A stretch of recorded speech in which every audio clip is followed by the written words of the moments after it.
Halo guys, selamat petang.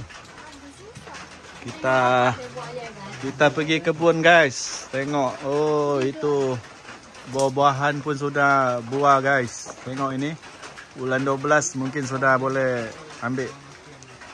Harap monyet tidak habiskan lah. Kita santai-santai petang di kebun, di pondok. Oh, kita sambil barbecue. Tengok apa yang kita barbecue. Ini mantap guys. Nah, dapat tadi tembak sana. Semalam dapat ini guys. Tengok ini tukang panggang. Ada oke kah? Wow, mantap ini. Halo guys. Share dan subscribe guys. Tapping guys. Ini makan apa ini? Mabuk kakao. Tengok ni. Ada kue sepit. Ini. Boleh order. Siapa mau? Mau tengok toke dia. Nah, itu toke dia. Satu nih harga berapa ringgit? Berapa? Ada jual. Oh, tak ada jual. Macam mana mau beli? Order? Free. Oh, ini tes punya ni. Minggu depan boleh open order. Tester. Oh, ini kita punya. Oh, ini Amoy cuci pinggan. Okey Kak Amoy. Siapa nama? Joy. Oh, rajinnya cuci pinggan. Oh, pipe kita tak kuat. Tengok. Hujan. Tengok ini 3 orang. Apa tak barbecue? Kenapa tidur saja ini? Aduh.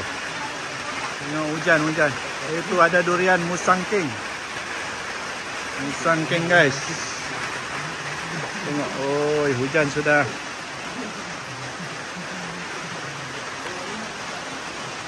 Pondok. Boleh ni.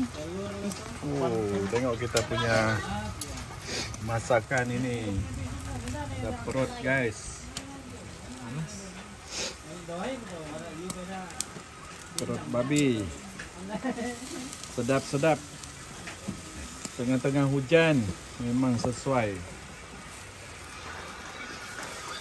Kalau Ipit tukang panggang. Jam ni kalau ni. Kita punya pipe pun sudah okey.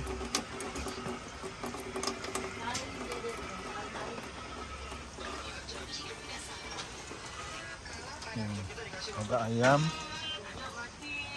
cibi, air pun banyak, macam-macam ada. Oh, ini sudah kenyang makan ni. Jai, makan apa tu Jai? Minum kah? Hujan pun sudah berhenti.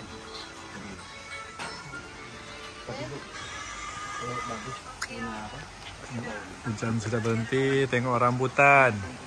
Tak tahu bila ini akan masak. Mungkin bulan 12.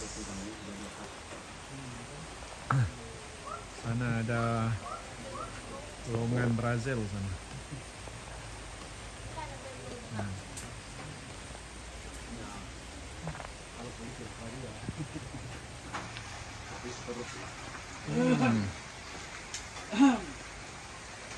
Cuaca hujan guys. Tengok hujan masih lagi turun.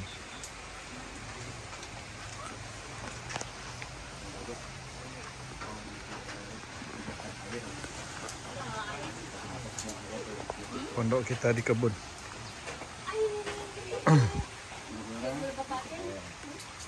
Bakar-bakar santai-santai di kebun.